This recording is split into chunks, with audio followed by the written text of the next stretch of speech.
대표적인 경기 민감주 중에 하나인 철강주는 2분기 기업들의 실적이 하향 조정되고 있는 상황에서 최악의 1분기를 보내고 그래도 2분기에는 회복세를 보인다라는 전망들이 나오고 있습니다.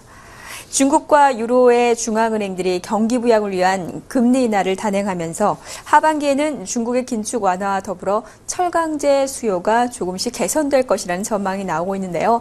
하지만 여전히 철강 수요와 가격은 바닥권에 머물러 있습니다. 자, 과연 움츠렸던 철강주의 주가가 다시 치솟을 수 있을까요? 오늘 이순영의 이슈타파에서는 하반기 철강 업황과 주가 전망에 대해서 이트레이드 강태현 연구원과 얘기를 나눠봤습니다.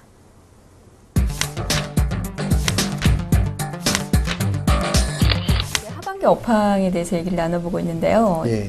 철강 업황 같은 경우에는 사실 1분기에 거의 최악이었잖아요. 예, 그렇죠. 다행스럽게도 지금 2분기 실적 전망 나오면 그래도 1분기보다는 이제 좀 나아졌다라는 전망이 나오긴 하던데 예. 상반기에 철강 업황을 좀 전반적으로 평가를 해보자면 어떻게 보십니까? 예, 그래서 상반기 뭐 1분기, 2분기 예. 좀 모습이 다르기 때문에 좀 나눠봐야 될 것 같은데요. 네. 1분기 같은 경우에는 아무래도 겨울철이다 보니까 또 계절적인 비수기 영향으로 이제 출하량이나 판가에서 좀 힘을 받지 못하는 모습을 보였었습니다. 그래서 이제 매출 규모 자체가 좀 줄어들었는데 거기에다 이제 엎친 데 덮친 격으로 그 고로사의 이제 원재료인 철광석하고 유연탄의 가격이 투입 가격이 높아지다 보니까 그 이제 매출 원가가 상승이 되면서 수익성이 하락하는 모습을 보여서 1분기 때 철강업황은 굉장히 저조한 실적을 기록을 했습니다. 네. 하지만 이제 2분기 때는 좀 정반대의 모습을 좀 보였는데요. 예. 아무래도 이제 날씨가 좋아지고 이러다 보니까 조업일수도 늘어나고 그렇게 돼서 계절적인 성수기로 인해서 뭐 판가는 사실 크게 오른 부분은 없지만 출하량 자체가 1분기 대비 굉장히 증가를 했습니다. 그러다 보니까 이제 매출 규모 자체가 늘어났고 그리고 이제 그 1분기 때 원재료 투입 가격과는 달리 2분기 때는 투입 가격이 굉장히 하락을 하면서 그 2분기 때 철강업종 전반적인 실적이 굉장히 그러니까 수익성이 굉장히 좋아지는 모습을 보였습니다. 그래서 그 중에서 이제 그 보통 이제 철강 업종 얘기를 하면 이제 고로사하고 전기로 제강사 나누게 되는데 네, 그게 좀 어떻게 다른 건가요? 고로사를 쉽게 말씀드리면 이제 용광로를 가지고 있는 업체라고 보시면 되고 그래서 뭐 포스코나 현대제철 우리나라에서 두 개 업체가 있고요. 전기로 제강사는 이제 그 원재료가 철 스크랩 쉽게 말하면 고철입니다. 그래서 고철은 이제 현대제철은 이제 그 고로하고 전기로 둘 다 가지고 있는 업체이고 또 전기로 제강사 또 다른 뭐 업체 같은 경우는 뭐 대한제강이라든지 뭐 세아베스트, 세아제강 이런 업체들이 전기로 제강사인데 네. 이제 2분기 때 실적 같은 경우는 아무래도 고로의 원재료 투입 가격이 낮아지다 보니까 전기로 제강사보다는 고로사의 실적이 훨씬 좋아지는 모습을 보였습니다. 그러면은 지금 이제 하반기 들어섰는데 예. 이런 추세가 하반기에도 계속 이어져서 철강 업황이 이제 좀 살아날 수 있을 것이냐인데 예. 하반기 전망은 좀 어떻게 전체적으로 보십니까? 일단 하반기 같은 경우에는 일단 그 3분기 자체가 아무래도 여름철 또 여름철로 돌아가서 뭐 전방 수요 고객사에서 이제 휴가도 많이 가고 또 이제 전력 단가도 올라가기 때문에 이제 철강 업체에서는 가동률을 떨어뜨리고 설비 보수를 하면서 이제 출하량 자체가 줄어들게 됩니다. 그러니까 생산량이 줄고 출하량이 줄어드는 그런 모습이기 때문에 아무래도 실적이 조금 떨어지는 거는 이렇게 자명한 사실인 것 같고요. 근데 다만 이제 몇 가지 그 3분기 때 철강에서 좀 개선 요인이 있지 않을까라는 그런 기대감은 사실 있는 건 사실인데 제가 볼 때는 기대감은 그냥 기대감에 머무를 것 같고 전반적인 철강 업황이 크게 개선되리라고 보는 좀 기대감을 좀 낮출 필요가 있지 않나 이렇게 생각을 하고 있습니다. 그러면 4분기에 좋아진다는 말씀이신가요?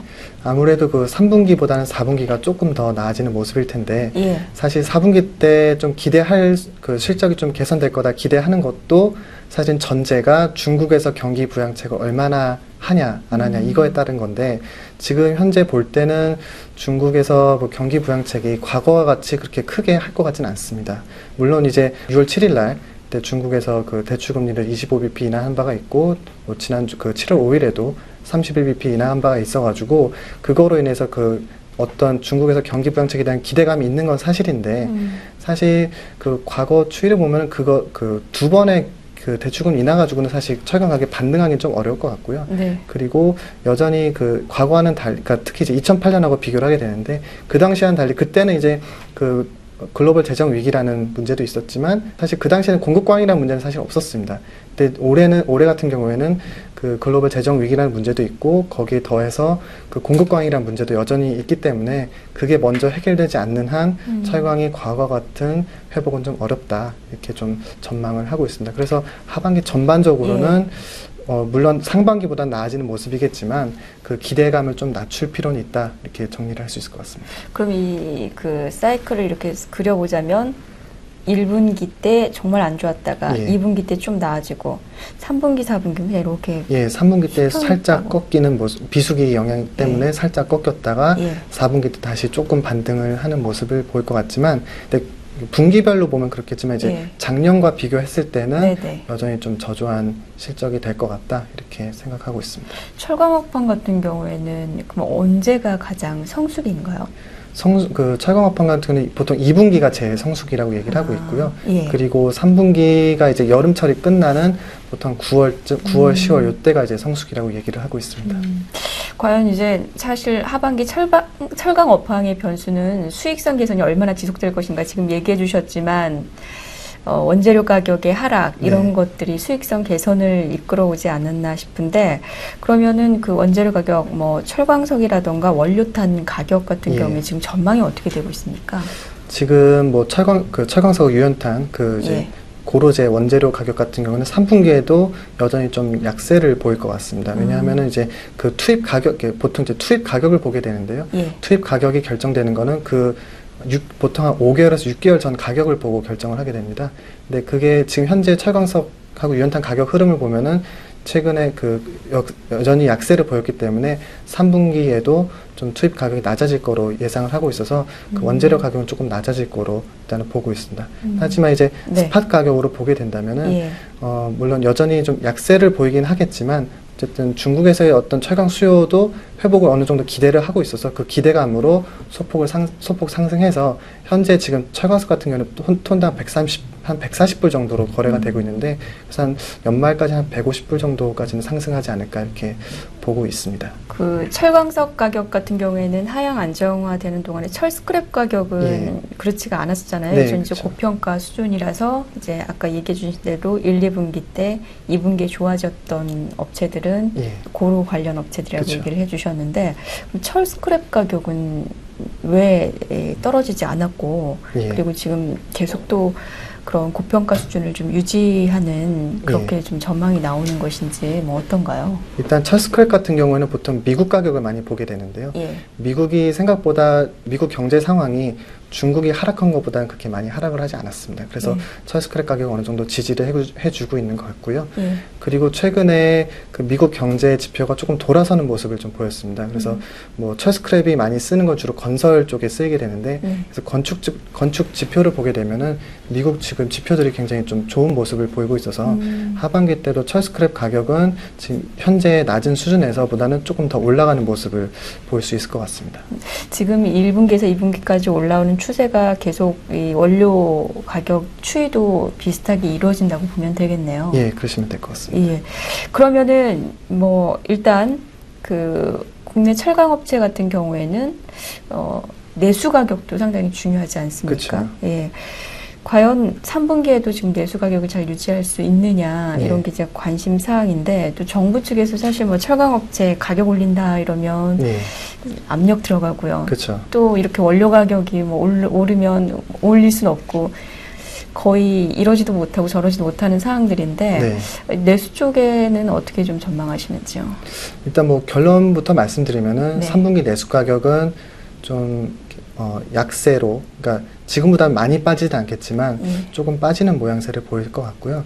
일단은 이유는 고객사에서 가격 정책을 어떻게 펼치냐에 따라 그게 제 관건인데 지금 국내 철강사의 가장 큰 고객사는 보통 후판을 주로 쓰는 조선사이고 또 건설사 두 이제 업종들이 가장 큰 고객사들입니다. 근데 후판 업체나 지금 그러니까 조선사나 건설사나 둘 다 지금 철강업체에 가격을 추가적으로 인하를 해달라고 요구를 하고 있고요.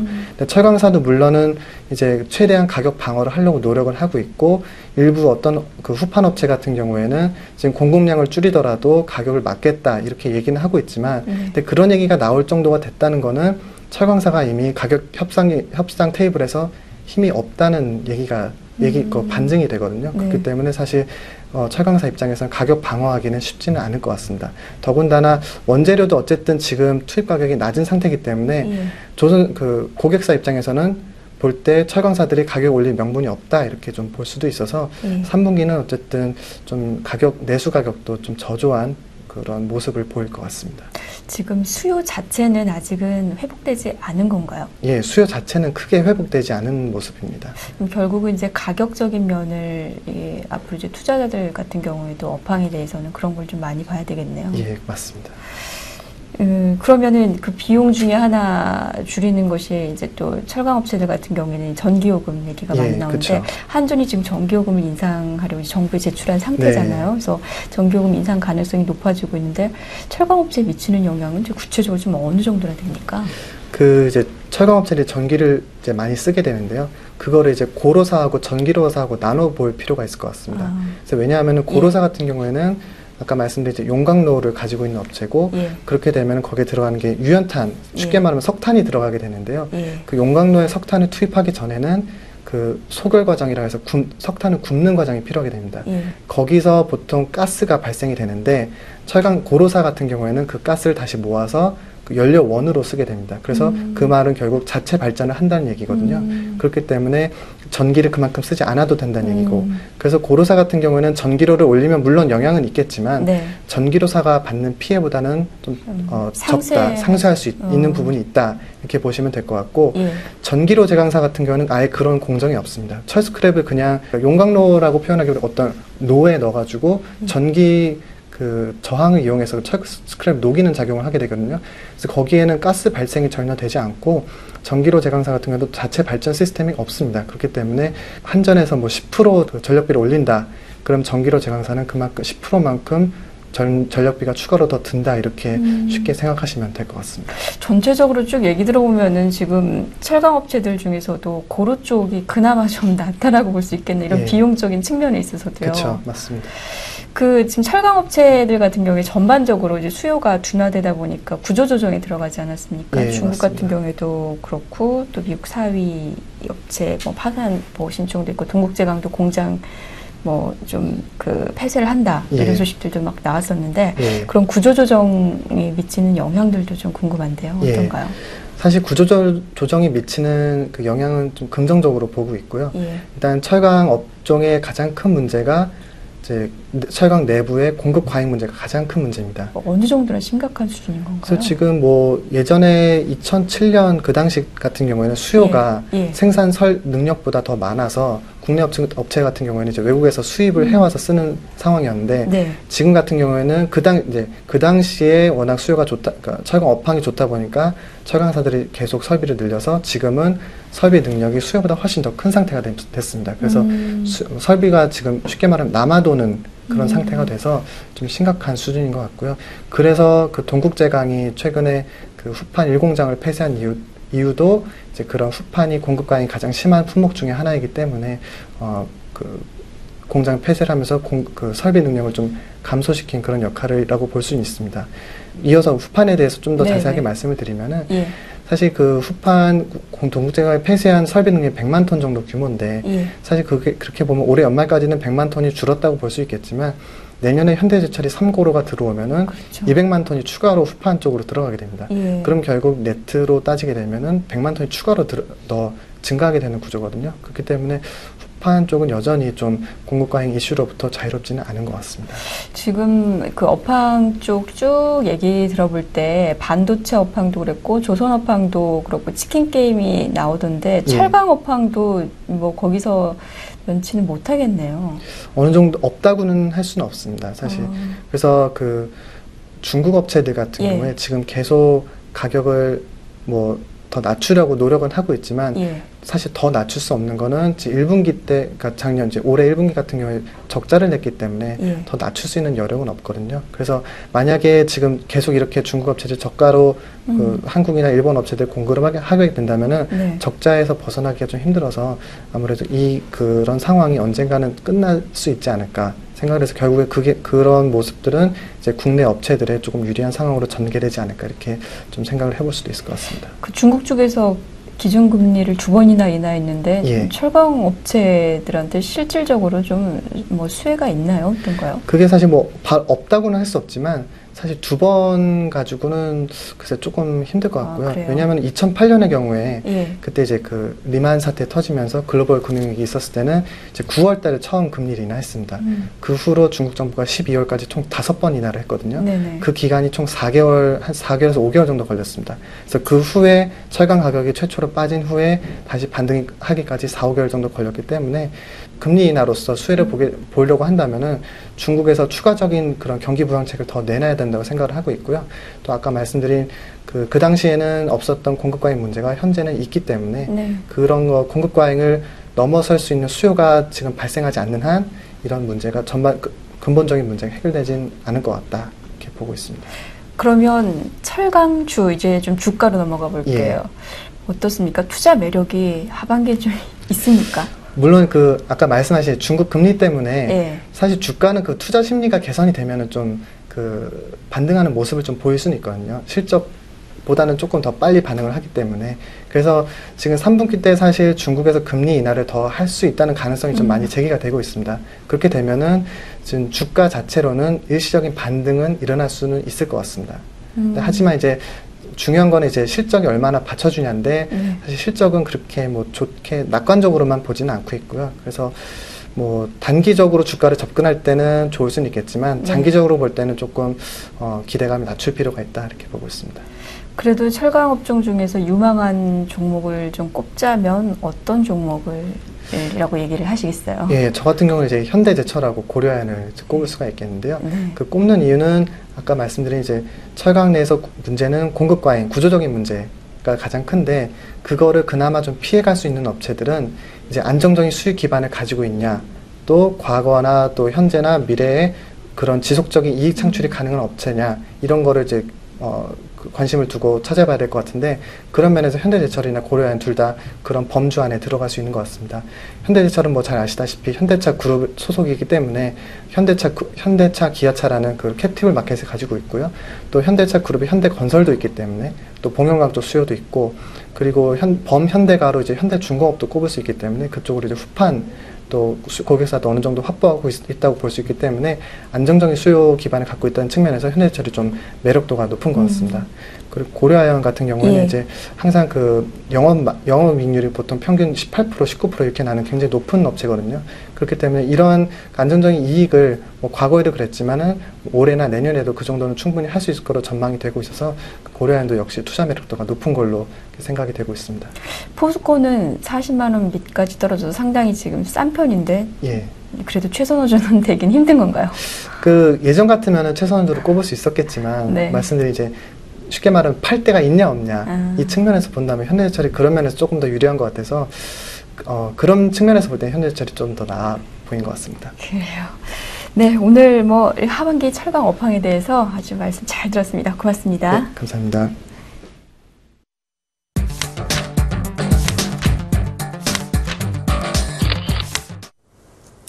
중국의 기준금리 인하가 철강주에 미치는 영향은 제한적이었습니다. 철강업체가 살아나고 또 철강주에 대한 투자 매력이 살아나기 위해서는 수익성 개선뿐만 아니라 철강업체의 외연 성장이 이루어져야 되는데요.